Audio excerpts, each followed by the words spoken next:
químico está relacionado también con el área interfacial del reactor. Bueno, básicamente, bueno, ahí está explicado en sus textos cómo funciona. El primer prototipo fue un puro tubo, el primer sensor. ¿Cómo medirlo? Un tubo de PVC con un sensor de presión, con una válvula. Entonces, cuando si esto está lleno de líquido y si cierro la válvula, ¿qué es lo que va a pasar? Se va a empezar a llenar con gas. Y vamos a tener este tipo de respuesta en el tiempo. Como se empieza a llenar con gas, sube la presión y nos damos cuenta que hay una acumulación de gas. Si esto yo le aplico un balance por mole, voy a llegar a una relación entre la pendiente y el flujo de gas. Entonces esto de origen del instrumento que tenemos acá.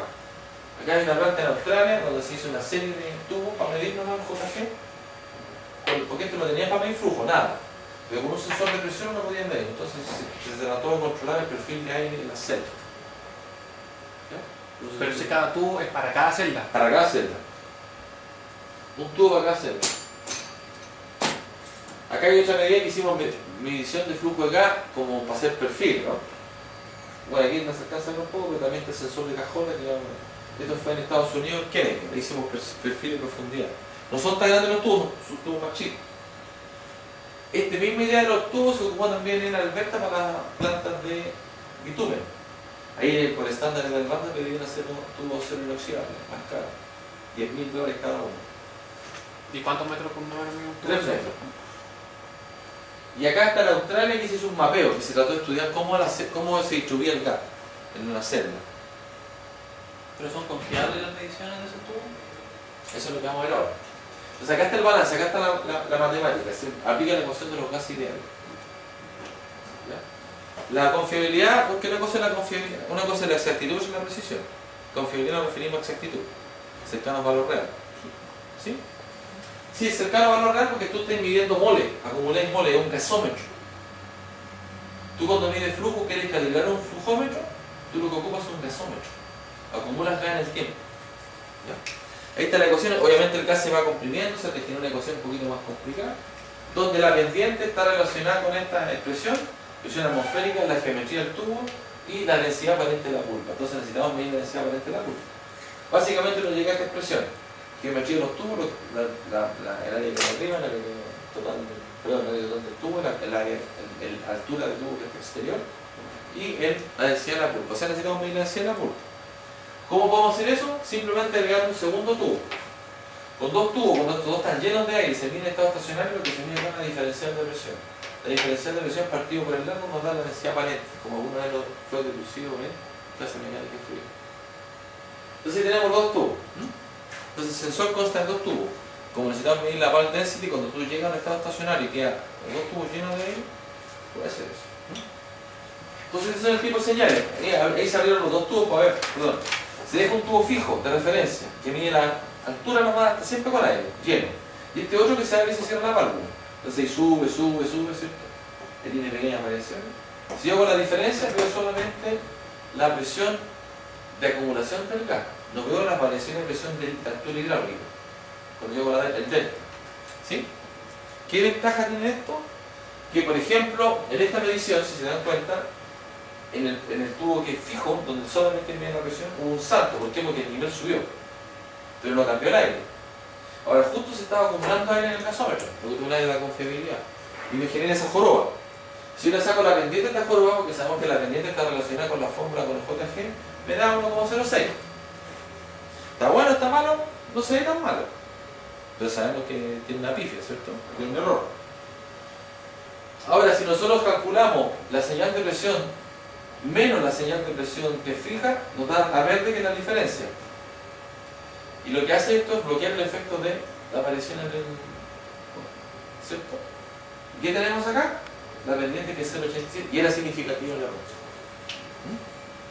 La primera nos había dado 1,06, la 8,87, estamos hablando casi un 13-14% de diferencia. ¿Y es la resta nomás, la verde? La pura resta, la diferencial de presión. La ventaja de diferencial de presión Kesternich es que aparte de esta diferencia de presiones dividida por la diferencia de las tomas, que normalmente es 50 centímetros, te da la fracción volumétrica, perdón, te da la bulk density, la densidad aparente, que la necesitáis para calcular el JG. ¿Sí? O sea, pero densidad aparente de la pulpa. De la pulpa. Pulpa con aire. La densidad aparente. Si tenéis la densidad de la pulpa, que normalmente no cambia tanto, podéis sacar la fracción de cajón. cuánto aire tiene la celda. Aquí hay distintos sensores, esto allá en Alberta, donde hay alquitrán, es horrible trabajar con esto, y uno queda todo cochino, pegoteado, la celda opera en 80 grados, calor, mucho vapor. Y eso el otro en Australia, el calor también infernal, pero por radiación, sol. Ahí estamos midiendo.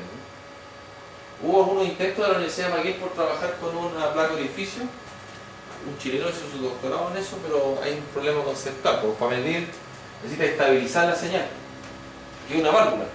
Tiene una respuesta, si ustedes lo saben, tiene una respuesta, él llegará. Pues como el vaciado de un tanque líquido, aquí el vaciado de un tanque con aire. Entonces tenéis que esperar que llegue estado estacionario para medir. Síntesis no sirve porque siempre se está moviendo el nivel, ¿cierto?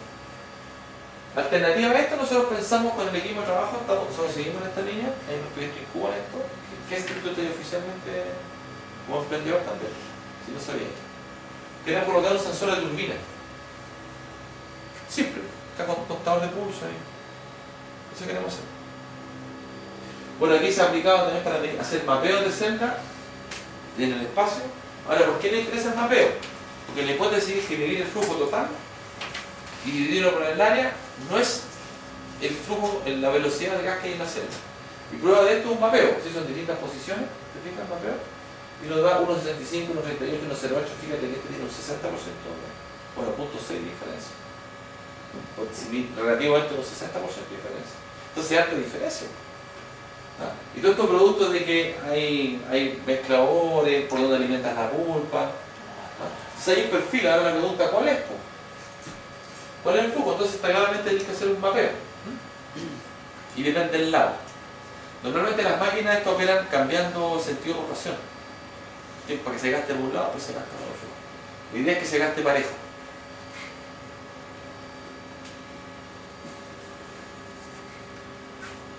Aquí hay algunas mediciones de lo que tú decís si es confiable. Hay algunas plantas que tienen rotámetro, pero el rotámetro requiere corrección por presión y todo lo demás. Independiente de eso, yo lo puedo calibrar.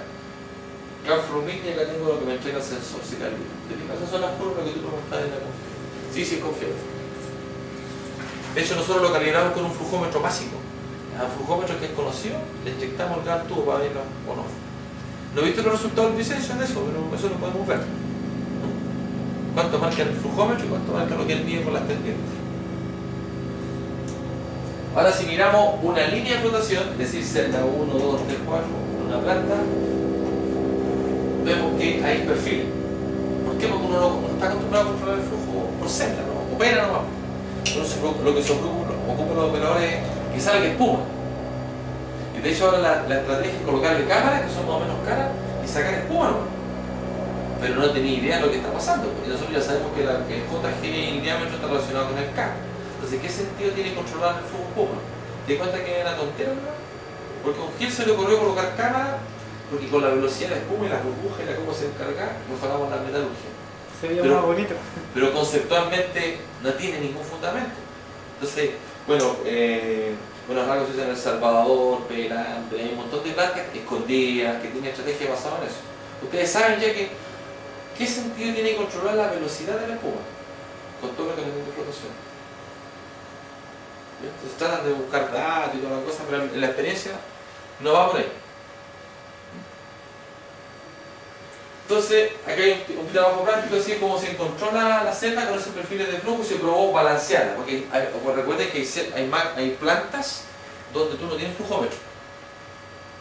Entonces con este tubo que es mucho más barato, un tubo con un sensor de presión y se instala, podéis calibrar, o sea, ajustar la celda. Eso es un poco lo que se puede hacer. Bueno, esto fue la primera prueba que yo hice, como me daba flojera abrir y cerrar, una válvula manual, pues abrir y cerrar. Lo primero que hice fue automatizarla, estoy hablando en 2002 por ahí. Una válvula de solenoide, como yo trabajo con control, obvio le coloqué una válvula automática. Entonces la primera vez que me mandaron a hacer esto y a trabajar con los esquimales, no voy a estar todo el día acá. Entonces, en la presentación yo mostraba, mira, aquí está viviendo en línea la cosa, y aquí era la hora de mi almuerzo. Fui a almorzar y seguía trabajando. Se seguía trabajando la cosa. El sensor que tenemos ahora obviamente es con válvula automática, eso es lo que debemos hacer. Pero cuando partió esto era manual. La foto que ustedes vieron de Australia, había un doctorando ahí que andaba con un fierro abriendo y cerrando válvula. Bueno, obviamente todo esto se calcula, eso ustedes no lo han visto. ¿Qué es Hay todos unos software para calcular las pendientes en línea, no les mostraba nada de eso a ustedes. Todos los software. Bueno, acá como se ve la data integrada con el sistema, con el DSS, son datos de planta, entonces lo que va midiendo las pendientes, sensor JG, este es el sensor de caja holder, y acá lo que te muestra el aire del sistema de control, para mostrar que el sistema va siguiendo la señal de proceso. Bueno, dejamos acá.